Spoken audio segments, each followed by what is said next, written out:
Eu sou a luz do mundo, diz nosso Senhor Jesus Cristo nesse evangelho da missa de hoje.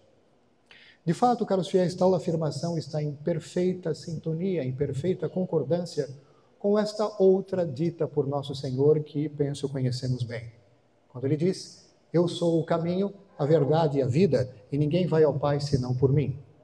Eu sou o caminho, a verdade e a vida. Aquele que diz que a verdade, verdade que esclarece, verdade que ilumina, lógico, é a luz. Verdade suprema, luz suprema. Verdade eterna, luz eterna. Assim é nosso Deus. Ele é o caminho do pleno acesso à verdade toda inteira. Vou repetir isso aqui. Ele é o caminho de pleno acesso à verdade toda inteira. A verdade que, por sua vez, conduz à vida eterna. Quem me segue, diz ele, o que significa isso? O que quer dizer?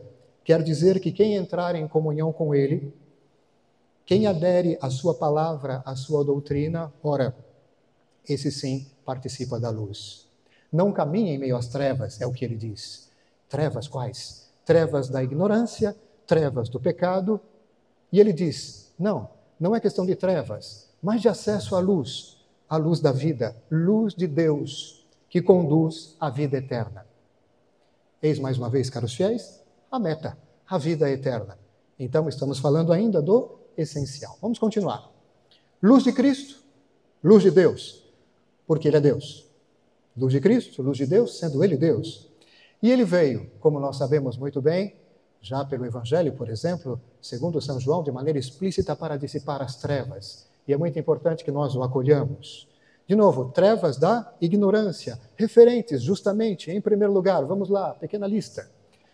Referente a essa ignorância, referente a Deus, as coisas de Deus, a finalidade da nossa existência, a nossa relação com Deus, a nossa salvação, aos meios próprios para atingi-la, a salvação.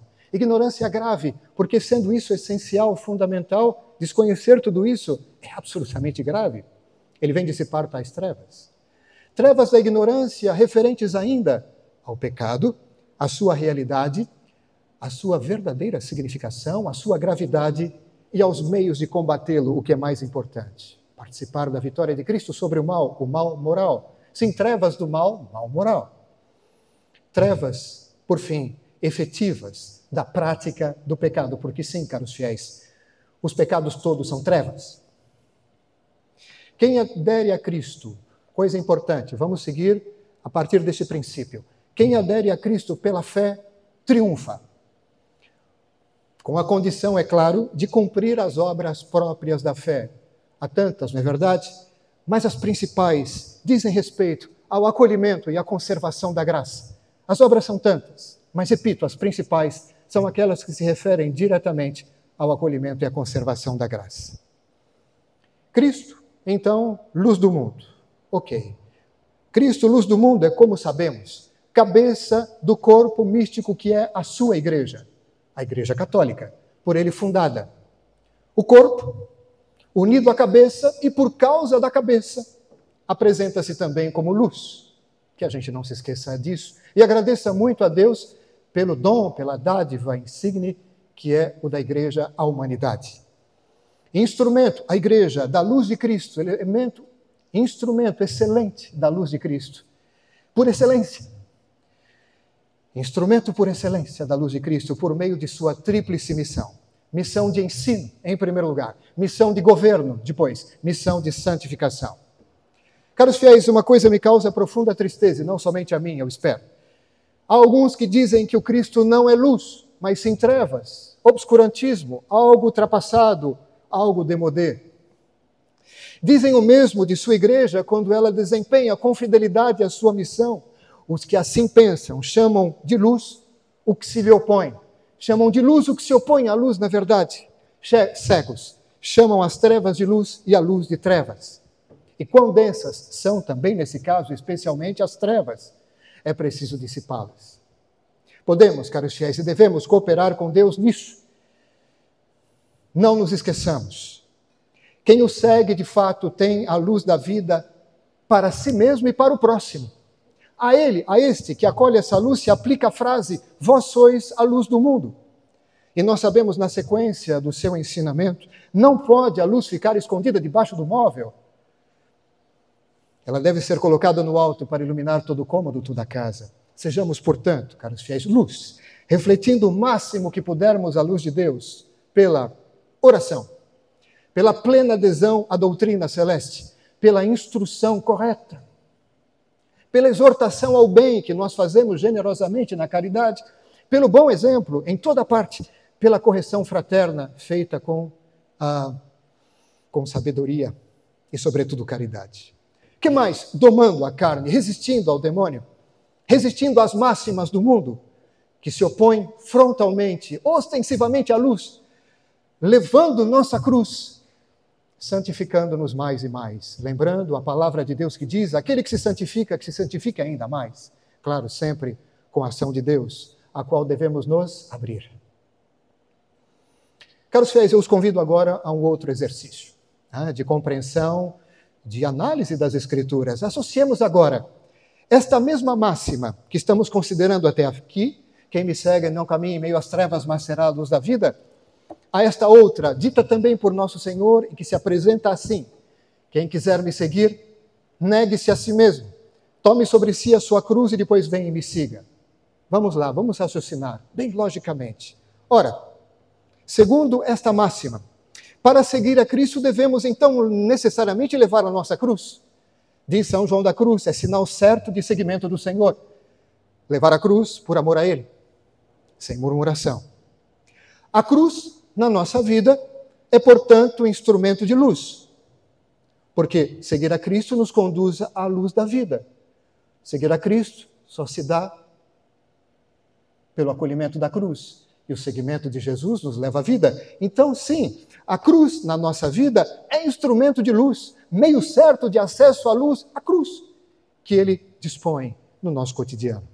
Sendo assim, caros fiéis, bem concretamente, nada de murmuração quando a cruz se apresentar.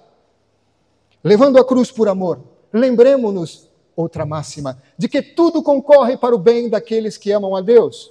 Quanto a nós, busquemos simplesmente cumprir o primeiro mandamento com toda a generosidade do nosso ser. Amar a Deus sobre todas as coisas, com toda a inteligência, com tudo aquilo que temos e somos, não de maneira ingênua, pretendendo fazer isso sozinhos, mas, claro, recorrendo a Ele, porque sem Ele, nada podemos. No momento da dificuldade, caros fiéis, ao contrário, nunca digamos, como Sião, aqui na epístola: o Senhor me abandonou, o Senhor esqueceu-se de mim. Não, não digamos nunca isso. Lembremos-nos do que Deus disse através do profeta Isaías, ainda é a epístola de hoje. Poderá a mulher esquecer o seu filhinho e não amar o fruto do seu ventre? Mesmo se houvesse alguma capaz de esquecê-lo, eu não te esqueceria. Caros fiéis, vou lembrar algo que já foi dito, e dito mais uma vez e outra aqui.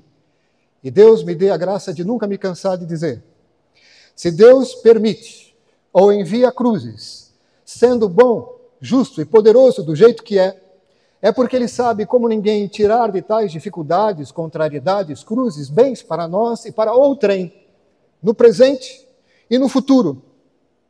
Bens que superam em muito as dificuldades e as adversidades sofridas por causa do nome de Jesus. Como intuíram bem os apóstolos depois de serem açoitados no Sinédrio. Saíram dali agradecendo a Deus por terem sido encontrados dignos de sofrer um pouco por causa do nome de Jesus. Tantos flagelos assim, sofreram um pouco. Aqueles homens embriagados do amor entenderam muito bem o que significa a cruz na vida deles.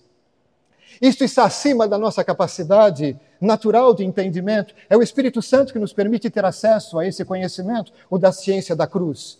Convicção sobre isso e viver disso. Essa é a ciência e o segredo dos santos.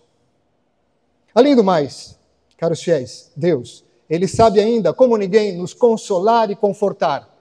Ninguém como Ele para fazer isso. Mas, no seu tempo, do jeito dele, e não segundo as nossas expectativas ou ansiedade.